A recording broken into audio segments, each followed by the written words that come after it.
this is the Mighty Oba here with our weekly sports update as we continue to follow the Buffalo Bills' road to the NFL draft. Well, this week a blow was dealt to the Buffalo Bills offensive side of the ball.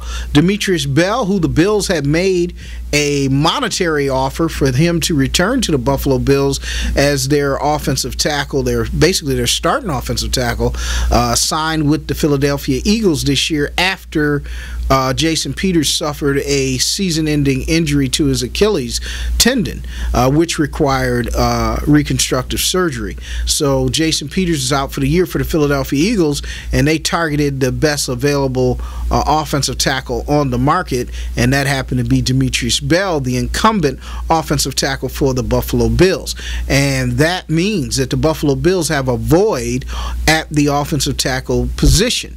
But they do have Chris Harrison, who played fairly well last year, but now you need to examine the area of depth, and possibly the area of depth will be addressed in the draft. After the first offensive tackle, which is Khalil out of USC, is off the board, I don't know if there is really an offensive tackle worthy of a 10th round pick.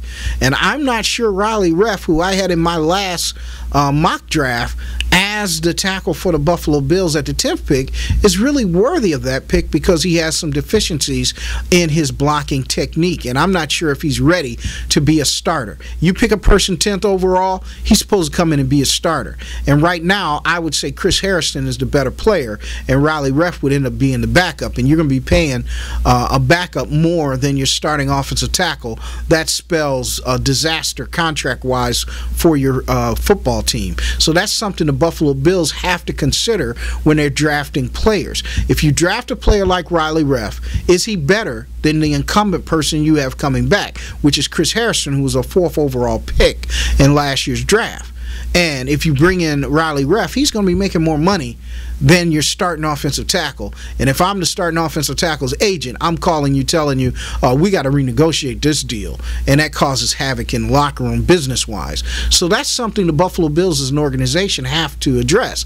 And I'm thinking that they're going to be picking at other positions other than offensive tackle at that 10th pick, unless Khalil falls to them at that 10th pick, or they try to move up and get Khalil with that 10th pick. So will it be Dre Kirkpatrick? Will Morris Claiborne fall to him? I don't think Morris Claiborne will be anywhere in the near vicinity. But Dre Kirkpatrick is definitely in the thought process for the Buffalo Bills, and he was here visiting this week. So Dre Kirkpatrick is probably the 2nd-rated cornerback in this draft, and everybody's saying he's a can't miss, but he does have some history off the field that the Bills have to look at and see where is his mind going into the pro level. Now, of course, he's going to be putting on an act that everything has changed, he's matured, and everything else. But do you make the investment in a person with that type of history is going to be up to the Buffalo Bills organization. And that's something they're going to have to consider in this draft. Dre Kirkpatrick is probably the 2nd-rated cornerback in this draft. Do the Buffalo Bills pull the trigger on him despite the things that have happened to him in his past? So with that thought in mind, the Bills have to do their due diligence and research. He was recently in to the Buffalo Bills facility, and I'm not sure what the outcome of that visit was. They don't exactly tell you everything related to it, but I would hope it went well if they decide to choose Dre Kirkpatrick.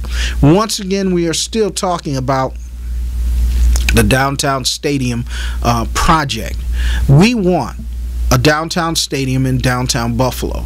We do not want any more money spent on Ralph Wilson Stadium. Ralph Wilson Stadium is only used up to maybe 10 times per year, and that is by the Buffalo Bills, or they play sectional football there. They don't have the band competition there. They don't play lacrosse there. It is only used a few times a year. If you're going to take $150 million to $200 million of taxpayer dollars and put it into a facility that is only used too few times by too few people, I think it is a serious, serious mistake. And what needs to be done is there needs to be an investment into downtown downtown Buffalo with a stadium that is built into their corporate entity. It is part of your corporate expansion project that will attract businesses, tourists, trade shows, and everything else associated with having a facility that adds to your space. That's what we're talking about. And that is beyond the scope of the Buffalo Bills. If we can get leadership and get people that are just ordinary mom and pop to understand this, we can move forward as a region, and that's what we're trying to do in West New York.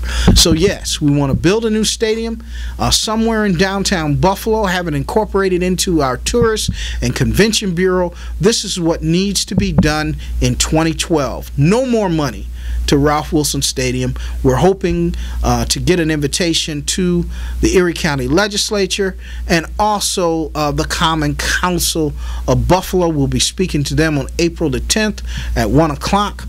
And then we want to speak also to Erie County Executive Mark Poloncarz and also to the governor. And we want to change how Western New York handles their business. We have visionary leadership here. We have an economic component to getting this done. Let's get it done. I'm the Mighty Oba. We'll be back here next week. Also, in the city of Buffalo, before I go, all lighted schoolhouse projects need to be back on the table. The schools need to be open till 10 o'clock at night, serving our communities. There needs to be mentoring programs, athletic programs until 10 o'clock tonight in every school to help keep our children off the street and being productive young citizens. This is a must. This is a mandate. It can be done. It shall be done. It has to be done. That's all for us here on our weekly sports update. I am the Mighty Oba.